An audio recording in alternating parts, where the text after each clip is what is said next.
All right, welcome back. It is a Built by Vitality podcast. My name is Steve Pinkerton, and to my right, your left, video left, is Philip Lewis. And today's episode, we are going to talk about the thing, concept that every school should be talking about, teaching, Man, and they're not. I think how to wash a vehicle. That's one thing. No. You go bottom to top, top to bottom. Excuse me? When you wash a vehicle, do you go top to bottom, bottom to top? Okay, anybody that goes bottom to top is a terrorist. You go bottom to top. No, you go top to bottom, or else all the dirty stuff on the bottom is going to be clean. No. We're talking about the sides. Top. So you can see where you Top have to clean. bottom. No. You're going to clean the bottom and then rinse off the roof of the car. It's going to run down. Well, and you'd get always do everything that dirty. by itself. That's just, I'm talking about on the side. You so you can see where you've been. Do you see what I deal with here on a daily See- basis, guys? This is we're a year into this. Look at this. And this is what he talks about. So listen to me. This is the side of your vehicle. You start scrubbing from bottom to top so you can see what you've cleaned versus what you haven't. We're talking about the eighth wonder of the world is what Albert Einstein talked about, what I'm talking about in this okay. podcast. All right, not washing And vehicles. somehow you bring up washing vehicles. It's a pet peeve of mine. Do you see? Do you guys understand Or when you put the tire shine on there. what I deal with on a you don't- daily basis? And you don't roll forward to get the spot that was touching the ground. Yeah. Yeah, you don't know about that. Do you know what the eighth wonder of the world is? Mount Everest. The law of compounding. Most people, when they hear this, they think about compounding interest. But Somebody said that in the lobby down there. Chris Burren, Burns said that. what is it? The law of compounding states that the maximum benefit and momentum comes the longer you do it, rear loaded to the end. Okay? That's a fancy way of saying all the work's in the front end, all the payoff is on the back end. Mm-hmm. When you hear this, you usually think about interest. Money. You think about money. And that I get that. And I believe if it was just about compounding interest and finances, they should still talk about it. Yeah. Aggressively cover this in school. But I'm talking about compounding in everything we do in life. Everything that we do on a daily basis, most things can be brought back to compounding, the law of compounding. Mm-hmm. And what do I mean by that? Assets work this way. So right now, if you buy a house, in today's market, it's worth a lot right now.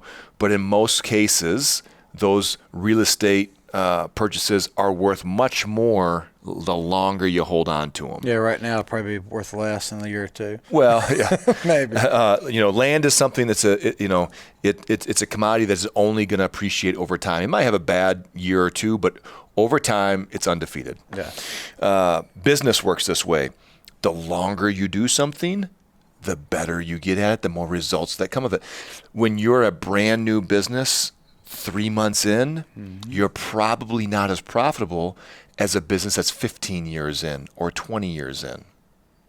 But They've learned. yeah, and you can't get to the 20-year mark unless you've been there for 20 years. Yeah. Okay?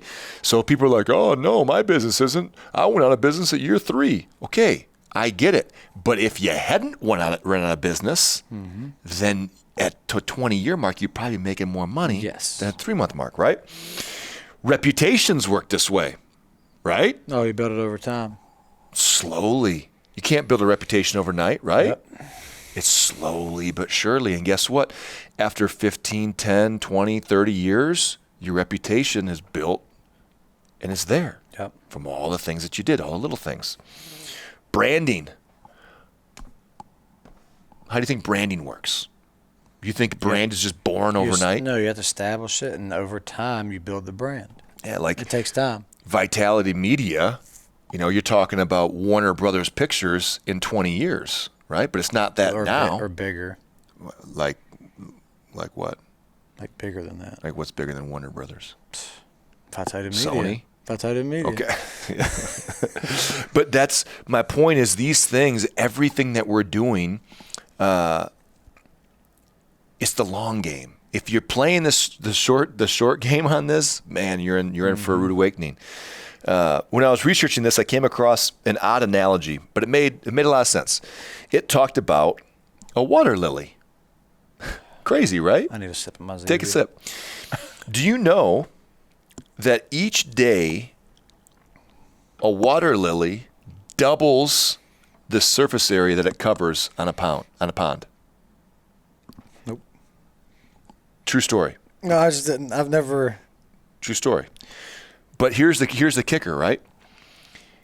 After 30 days, water lilies will cover the entire pond no matter the size because it doubles every day. Now, here's what I want you to think about. I know this is really... So if I put one water lily in a pond, it eventually in 30 days the pond's covered no matter covered what. water lilies. That's how the water lilies cover. They double in the amount of surface area they cover every day. What? I know, it's insane. We have to time lapse that. We should set one up and That'd just be time cool. lapse the vehicle. But and even if someone says there's probably some, is it botanist that studies Just a plant plants? person, right? Yeah. So some botanist is out there But no. listening to ours, and he's probably right. Takes I 33 screwed days. this up Like, somehow. okay. But here's a concept that made me think about this. On the 29th day, how much of the pond is covered? 98%. No, because it doubles. Only half of it. Exactly. Think about that. So 29 days, half of it's covered. In one day, 50%. Really? Yes. It's Yes. kind of interesting. Yeah, it is.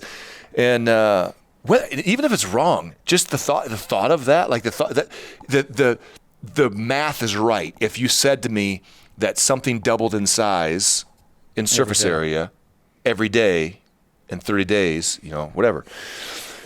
So, and people are like, well, wait a second. What if it's a super small pond? Okay, I'm with you. Now we're talking. Now we're debating. I like it. But if it's a super small pond, the growth will be much smaller. If it's a really big pond, the growth is going to be much bigger, right? So anyway, or you like to golf.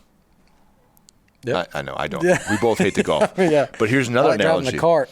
If you and I love to golf, we love to golf, and we love to waste 4 hours of our life and, walk around with a stick and hit things at a small hole. Did you ever see the skit by Robin Williams when he talked about how golf was invented? Oh, man, it's classic. Google, if you guys haven't seen this, it's it's got some profanity, so no kids, but put Robin Williams and the invention of golf. Oh, gosh. And it's a YouTube video. It is hilarious. It is hilarious. Very vulgar, but But still funny. It's classic Robin Williams, man. Oh, it's good. Okay, so me and you love to golf. We go to the golf course, and we say, I like to gamble a little bit, right? So do you. We say, hey, on hole number 1, we're going to bet $1. Yep. Every hole, we double our bet. Gosh. Okay? How much money are we betting on the 18th hole? Take a 3. guess. I don't know the math. So looking for 1, 2, 4, 8, 16, 32, That's a lot. I don't know. $64, 128, 256, What's 18 times 18? 512. That's what I would do. 18 times 18. That's what I would think. It's like 370 something. Maybe it'd be that much. Okay. Maybe. On the last hole. On the last hole, it's 131,000. That don't make any sense. Yeah. Yeah. Okay, continue. I'm going to do some math. So let's do it in our head. I can't. That's Hole the number problem. 1, Yeah. 2, 4, 8, $16, 32, 64, 128, 256, 512. The 10th hole is worth $512. Okay? You with me? Yeah. 1,024, 2,048, 4,096, 8,100, 16,200, 32,400, 64,800, 128 something, 256. So you see how it jumps, right? I would not do that. I know, but I can you make would it have go- you would have done it though, Yeah, right? I'd be like, that was about $500. yeah, Dan. about $500. I've been screwed. Instead, it's 131,000. Oh, my So you think gosh. about that, and these are just analogies that come to mind when I was researching this, and it's such a different way to think about it. We are such a short-term, goal-oriented society right now. We want something now. I want money now. I don't want to wait for it. The last little analogy I'll use, the space shuttle, when it takes off to go to space, 95% of its fuel is used in the first 15 seconds to get it going. to take off. So Other 5%'s for just chilling. goes all the way up, orbits around, and comes back down. Takes a lot to get it going. Yeah. Yeah. So all Like of me in the your morning. the work is in the front end. Yeah, exactly. By noon, By noon, I'm good to go. yes. The back end is where the reward is. So we're going to talk about this more initially on the financial part of it. What about, because the best way to learn compounding, the law of compounding, is with interest, with money, because that's how people, they don't want to. We'll talk about the wellness part of this in a second, but people listen to money. They listen. Money talks in almost every facet of our life. So, for the sake of ease, I'm going to talk about retirement, and I'm going to use an index fund because I'm most familiar with that. And that's what I've always said since we started this thing, that everybody should be investing in an index fund, and that's the answer. Over the last 40 years, index fund averages somewhere between 11 and 12%. We'll use 11% on the low end, okay? So 40-year average, year over year, it's going to be 11%. It's going to come out. So let's assume that at age 18, you started investing, okay? You put $1,000 in, and every month, you put $150 into this account. I don't think, maybe at 18 that's a little aggressive, but I don't think that's too far off of what's possible. Some people, when they get out, they start work, 18 years old, $150 a month. Yeah. You're talking If they got a job and stuff, they're working. $38 a week. Yeah. I think you can do that, you know? At age 60, so that's 42 years, age 60, guess how much money they have? In that index fund? Yep. God, they got to be a millionaire, right? 1.37 million. Guess how much money they've invested? How much actual of their cash they've invested?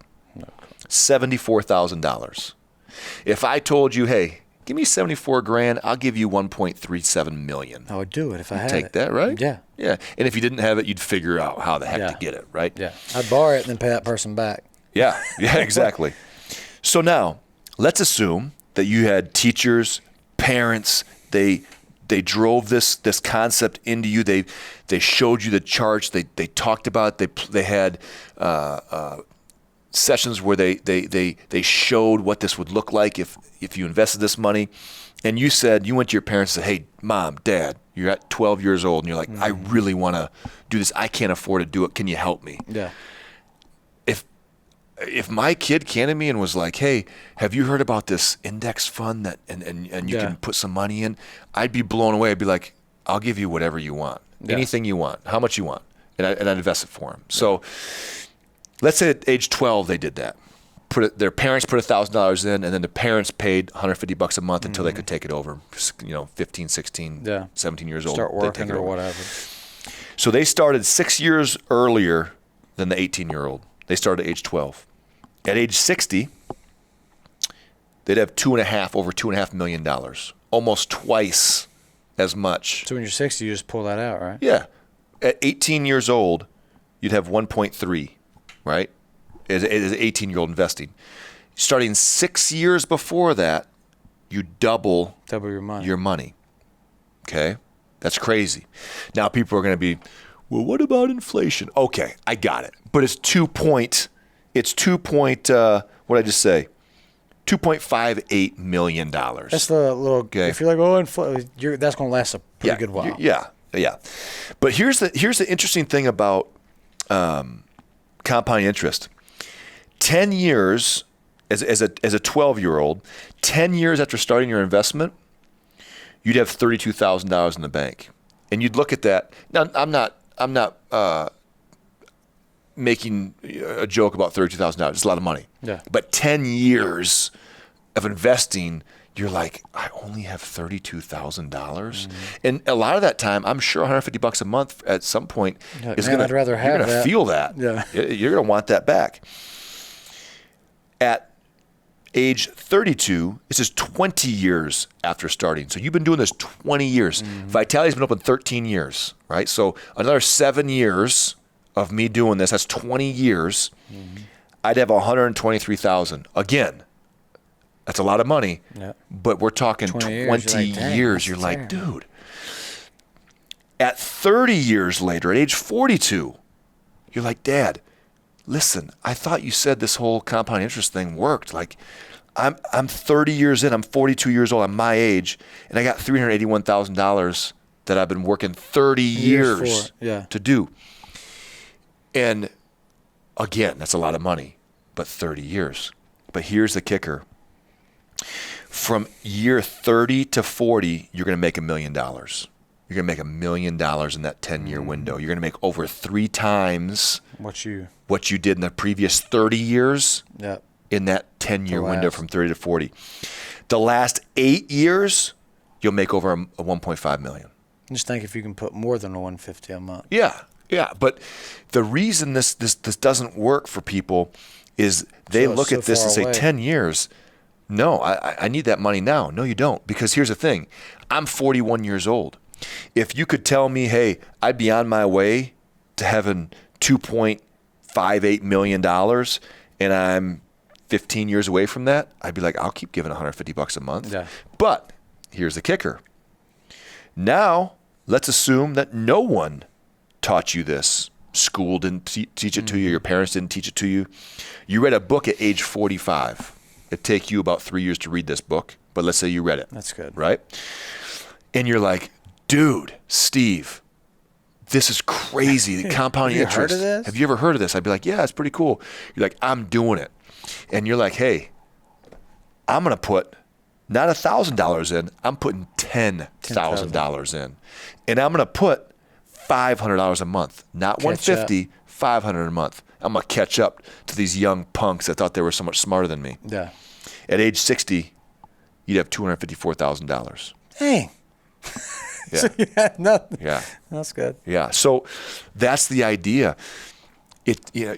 People are missing the mark on playing the long game. How much would you have to put in to catch up? Oh gosh, I didn't do the math, but you'd probably you're probably looking at 60 or 70,000 up front, and maybe I don't know, 1,500 to 2,000 a month. Which isn't realistic. Yeah. But it doesn't just work with money. This same concept works. What about our health? If you start eating right, are you notice a change right away? No. What if you start eating wrong? You will. You're going to notice that it sucks. You don't like it. Yeah, but your body ain't going to change. Your body ain't going to change. No. What if you ate bad? Is it going to change in the first week, 2 weeks, 3 weeks? No. What about training hard? What if all of a sudden you decide I'm going to start training, and you came 4 days a week and hit it hard? Yep. You see any changes? No. What if you've been training and you take 5 days off and say, you know what, I'm done, and you don't work out anymore at all? The first 5 days, you going to see any changes? Nope. But over time, it will have an incredible outcome, either negative or positive. And by the time you start to see it, it's too late. Yeah. Now, you can make that change, but now it's going to take all that time. It's like moving the Titanic. Titanic, you can't just correct the course and be like, oh no. U-turn. Turn left. No, man. It's too big. It's too big. Somewhere along the line, we got this concept confused. We got so impatient. Everybody wants to get rich quick. Everybody wants that plan where they don't have to take any long-term plan of action. They just decide, you know what? I want to go make $1 million, and here's what I'm going to do. And if I don't have it in a week, I'm going to change my idea, and I'm going to do something different. And they actually believe they can front load all the results with no work. They truly believe it. And that's scary. That's a scary mindset to have. Adults do the same thing. It's not just kids. Maybe if my kids would come home and say, man, we had this awesome chapter or segment or whatever exercise on the law of compounding, and you would not believe it, how much money I could save and make if I started investing right now. Instead of coming home and being like, hey, we learned about what pronouns we are to this today. Yeah. I'm actually he, his, whatever. Like, it's so maddening to me that we're overlooking things that are so important, so vitally important to every facet of our life, to teach kids that, you know what, we have to start using patience. We have to start exercising our mind out 5, 6, 7 years and understanding that all this work we're going to put in, you're not going to see any immediate result from this. Yeah. And you're going to see it, when you're 30 years old. You're going to develop these principles that will follow you in everything, so that you don't give up on your job on the second month because you didn't get the raise you wanted, or they actually made you come in 5 days a week from 8 to 4 with no vacation. Oh my gosh. Yeah. What kind of job is this? Did you have a pretty good idea about this law of compounding growing up? Is this something that you no. When did you start looking at it or hear about it or kind of understand how that worked? Maybe early 30s. Yeah. Nobody talks about that. They talk about, I don't know, most people that I grew up around and talked to, they just talked about randomly save money. Just throw some in the bank in your savings account. Yeah. And a lot of times it don't make you a lot of money. It just sits there. And that mindset is the same mindset that everybody has with fitness. We see it here every single day, week after week, month after month.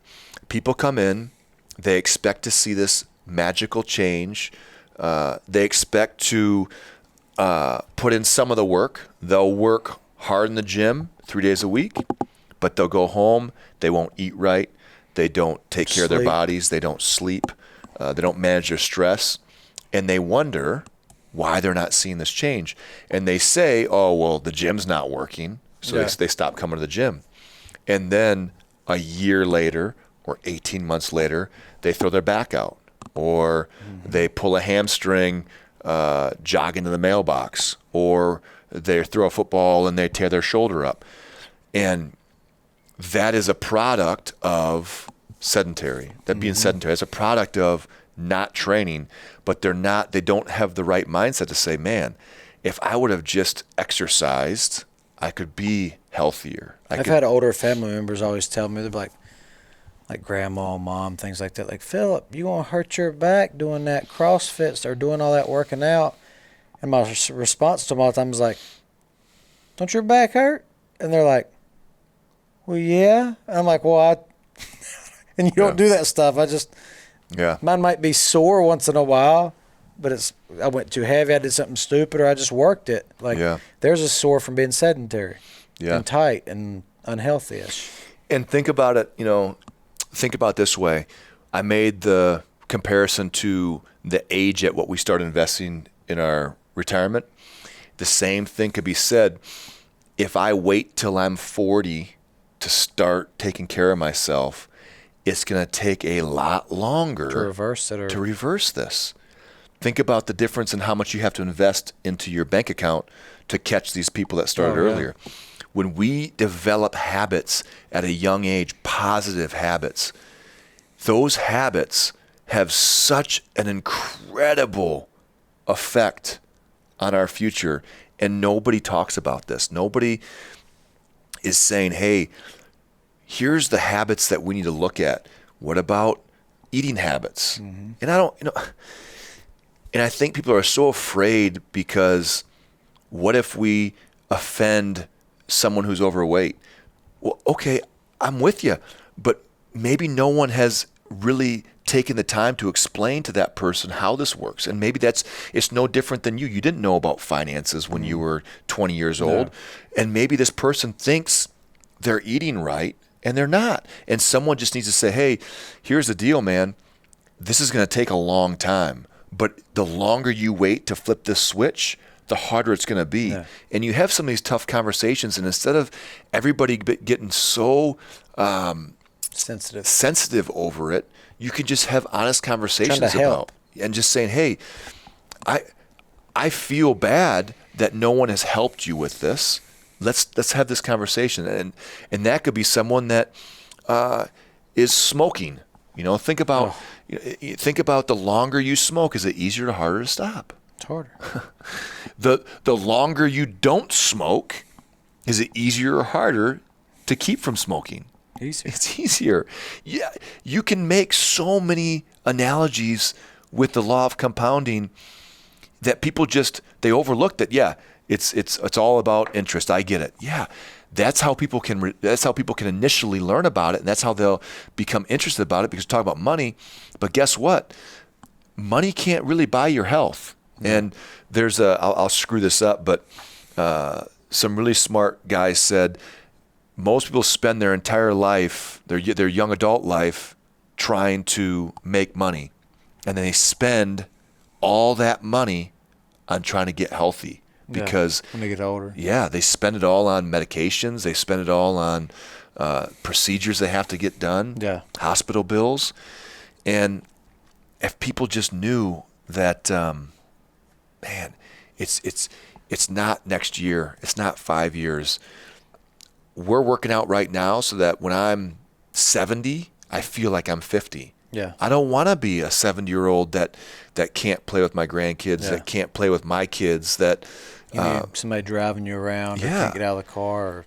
And it's hard because there's a lot of people out there that are going to be in that boat, and they either don't know it right now, or they know it and they're just in denial that is coming for them. They think that they're that anomaly that, oh, you know what, I'm going to be that 1 in a million that can do all these things and just not ever put any work in. It's the same mindset of people that don't invest or save money. If you don't save money, you will never have money. Period. That's not a debatable topic. If you don't save it, you will not have it. You won't have it. If you don't invest in your health, you won't be healthy. So I thought about this as my kids come back from school, and I'm not saying that school is this terrible place. That's not what I'm saying. But there's a lot of things that we waste time on in school that we could be spending time teaching these kids more practical, real life skills. Yep. Real life skills. I figured out in school they taught me how to sew a pillow. I made a pillow in school. You ever sew anything since school? Nope. Yeah. Yeah. So I'm saying maybe they could have took that old class out and had one on this. And I say all this to say that I look back to college, or I'll go back even further. I look back to high school. I don't know that there's anything I learned in high school that helped prepare me for the Marine Corps or helped prepare me for being an entrepreneur. I'm not saying that school isn't important. And I'm not saying that now is any different than back then. It probably helped you with just basic stuff, like just a little bit of reading, sure, a little bit of simple math. But other than that, it doesn't help you progress to the next thing. Yeah, it's a necessary evil in what we've got. It's a next building block that gets us to the next step. But we've also got to be smart about, we can make some changes. We can look at this and say, man, what didn't I know? Let's take all these super successful CEOs that run these big companies that are successful, that are profitable, that have done it right, with great morals, and say to them, hey, what didn't you know that you wish you would have known? And let's build out some programs for these kids to come out of school and actually know. And you talk about college, great. Look, I'll sit on here and talk about college for a week. College to me, the book smart stuff, I learned nothing. Yeah. It was about The relationships, experience. about my independence, time management, and experiences. Mostly just relationship experiences, how to talk to people, how to work with people. That's what college is about. College is not about, and if you're going to go be a doctor, obviously, or a lawyer or gotta something, be book smart. specialty, Yeah. you're going to have to be book smart. But for the majority of people that get out of college, that degree does nothing for them when they get their first job. It just doesn't. So again, we should be harping on these topics and revising what we're teaching these young kids so that they can have a better chance than we did to hit the ground running. So this was something that I've always been passionate about, investing in compounding interest and that type of thing. And I love showing people, I love showing my kids and saying, hey, if, this is a good example. I sit down with Reagan, and she's 14, and I said, hey, Reagan, check this out. If you started investing right now and we invested this much money, you'd be a millionaire by the age, 42, 41. Yeah. And she's like, oh my gosh, that's amazing. I said, what's even crazier, if you wait until you're 65, you'd have like $4 or $5 million waiting there. Yeah. And her eyes just kind of glazed over, like 65 to a 14-year-old. It's never coming. It's like they don't even know. Yeah. Yeah, we might as well be back in the Stone Age. Yeah. So They I'm think not saying 21's that. far away. Yeah, I'm not saying that if you teach this, all these kids are going to flock to their parents and open these investment accounts. What I'm saying is at least expose them to it and at least continue to hit them over and over and over, year after year with it, so that they start to understand it. So I've opened up this stuff for my kids, and I've tried to convince them. The point of that story with Reagan was I've tried to convince her, hey, if you save some money, I'll match whatever you put in. Anything you put in, I'll match it. Anything. And want to know how much money she's put into her account so far? What? Zero.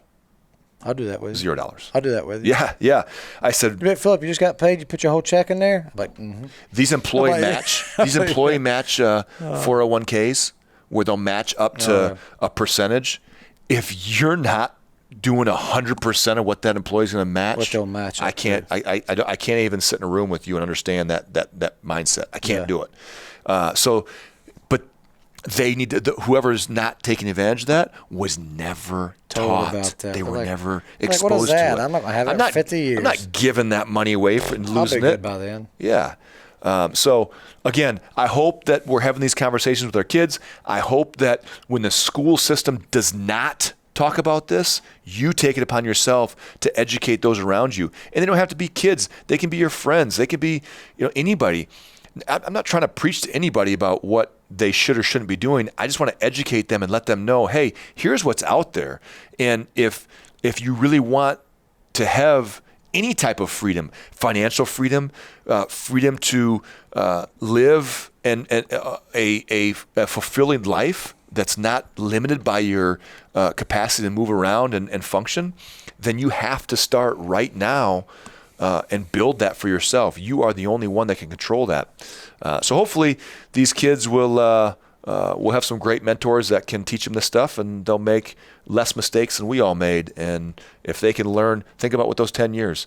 If you were to learn that at 20 instead of 30, those are you're talking a massive change that could happen. A lot of money. I didn't even find CrossFit. I didn't even find this fitness methodology until I was in my late 20s. Yeah. Imagine now if I was Spencer doing this since I was like 16 or 17 years That's old. a big difference. Spencer's got over 10 years on me when it comes to his training age with CrossFit. That's incredible. It's incredible. My whole CrossFit career was less than 10 years. And he's got 10 years before I even started. Yeah. So again, this thing bleeds over into every area of our life if you understand it and if you're willing to front load all the work and push off all the reward. So guys, this is the Built by Vitality podcast. I hope you enjoyed it.